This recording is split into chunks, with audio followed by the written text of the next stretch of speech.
Hi, my name is Jennifer Terri. Kumusta kayo? What's the update on Philippine travel? Jennifer, people who are going to the Philippines for this December are worried. Would there be a lockdown? Nobody wants to celebrate lockdown Christmas, don't we? If you're worried about a lockdown, guys, would there be a lockdown in the Philippines for Christmas? Anything can happen. You already know with the IATF and the Philippine government's decision making, anything can happen. But if you're looking at the COVID cases in the Philippines, it is at record low. Mababa lang yung cases sa Pilipinas po. And there are no signs that there would be a possible lockdown for December in the Philippines. Just as long as we keep our cases low. In fact, there are even talks of putting Manila on alert level 1, which is the loosest, yung pinakamaluwag for next year. So there is no sign of lockdown for anyone here who is worried that they will be locked down for December. For now, there are no signs, no hints na magkakaroon ng lockdown for December because our cases is still low. The action, the focus of the government right now is strict border control because of this new variant. In fact, it was announced the other day that majority, guys, so many areas, majority of the Philippines is under alert level 2. That's really loose. You can do domestic tourism, you can bring children outside. It's very loose. Yesterday, guys, I was at the mall and you should have seen crowded, napakadaming tao. For now, talaga guys, no signs and very loose. It's not a lockdown. Only Apayao is under alert level 3, which is a little bit strict then, but it's still not really a lockdown. So it's nothing like before na ECQ, yung pinaka-extreme. For now, wala pang lockdown. So, yeah.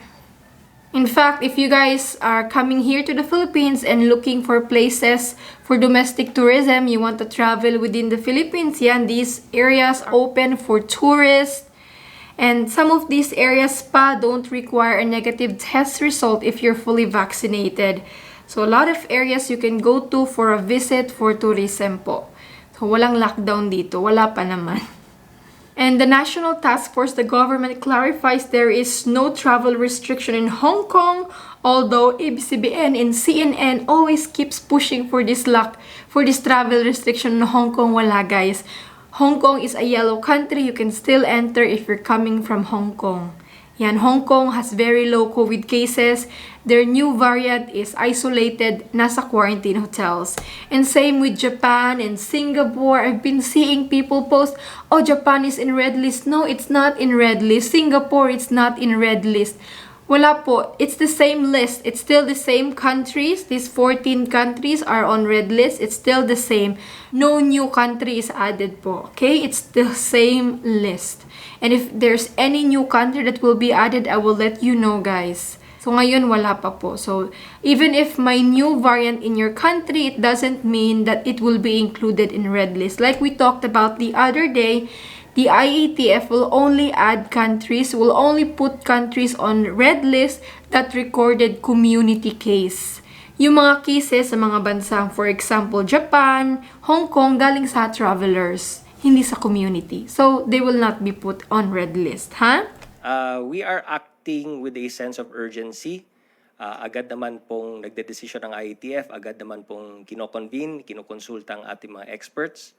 Ang napagdesisyonan po namin sa IATF, yung pagre-red list ng mga countries, will be dependent kung meron na pong local case ng Omicron doon sa bansa na yon. Kung may local case ng Omicron sa mga bansang yon. Kung imported case po siya, ang IATF, decision ng IATF, kung imported case at hindi local case ng Omicron, kung imported case po siya, then we have the option of retaining the status of the country, whether yellow or green. Ano po? Pero, pwede pong ma-override yan kung sa tingin ng IATF at ng mga eksperto natin ay hindi ganon kaganda ang nakikita natin na surveillance activities na ginagawa dun sa bansang yon at hindi ganon kaganda at hindi tayo ganon ka-confident sa ginagawa nilang mga genome sequencing at hindi rin tayo confident sa pagdedetect ng mga local cases ng Omicron sa bansang iyon. Otherwise, kung ito'y imported case at hindi local case, ay nasa discretion po ng IATF na i-retain yung current listing niya, whether green or yellow. Please be updated with the COVID situation in the country where you are right now. Makinig po kayo sa news. But for now, has still the same list. Speaking of travel restrictions, the Department of Foreign Affairs has spoken out. He questions the IATF decisions on including Italy on red list. According to DFA Secretary Teddy Locsin, why is Italy on the red list? On the basis of WHO report of November 28 that there is one solitary case of infection, IATF Data Analytics Group extrapolated a surge. Our famously warm relations with Italy went down the drain. I want a reconsideration based on science. Interesting. Let's wait how the IATF responds to this. But thank you, sir, for speaking up. Especially we have a lot of kababayans in Italy and the travel restriction, grabe. 2 days preparation, 2 days notice is not enough. How about our kababayans na expire na ang visa? What options are there for them? Extend na naman ang visa? What if wala na silang work? So, look, please remove the red list restriction on Filipinos. Allow them to go home through regular commercial flight. They will comply with quarantine protocols, negative test result. They will comply. Let them come home through regular commercial flight. Meron gang bayanihan pero wala namang bayanihan flight sa Europe. Wala namang repatriation flight sa Europe. So, paano sila makakauwi? So, let them come home through regular commercial flight. Today is the last day of the vaccination days in the Philippines. Sa mga hindi pa na po nabakunahan dyan, na nasa Pilipinas, magpabakuna na po tayo for a happier Christmas, for protection for yourself, diba? And, speaking of vaccination, here is the vaccination status in the Philippines. First dose, 58%, 58.89%. So, the goal was 70% by year-end. Ma-achieve kaya yan? Parang hindi na, pero let's still push pa rin. And then, for Manila, over 100% of the target population, sana all are vaccinated na first dose.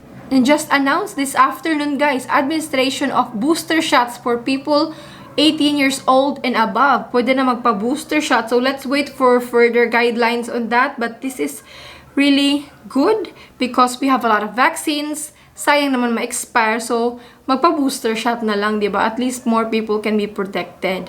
And I'm really happy for this because I've been wanting to get booster shot. I'm nearly 6 months fully vaccinated na. And we know that the vaccines, the effectivity wanes. So, I'm really glad with this.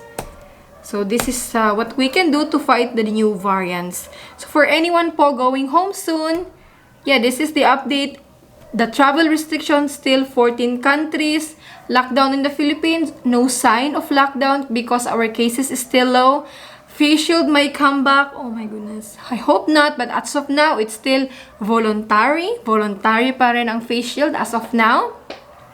And for anyone traveling soon, please just stay updated with the travel requirements, travel changes in the Philippines, because anytime they change, you already know. And just a reminder that we will all follow the yellow list protocol. If fully vaccinated po, no negative test result, 6 days quarantine. If you have a negative test result, RT-PCR 72 hours before departure, then it's 4 days quarantine. If unvaccinated po tayo, 8 days quarantine. And a very important form that you need to fill out before traveling to the Philippines, one health pass. One health pass. Yeah, that's the most important thing. Okay? So this is all of it. If you want to know about travel guidelines po in Filipino, here it is. I made this video po. Watch this video. This is in Tagalog po. Travel guidelines for yellow list countries. Since lahat naman yellow list except sa red, you can watch this video. So this is all, guys. This is the update as of today, December 1. Hello, December. We hope that no more travel restrictions, and we hope na all of you can come home safely and celebrate Christmas with your families. This is all the update for today. I'll see you tonight or maybe tomorrow. Stay safe and God bless. Bye.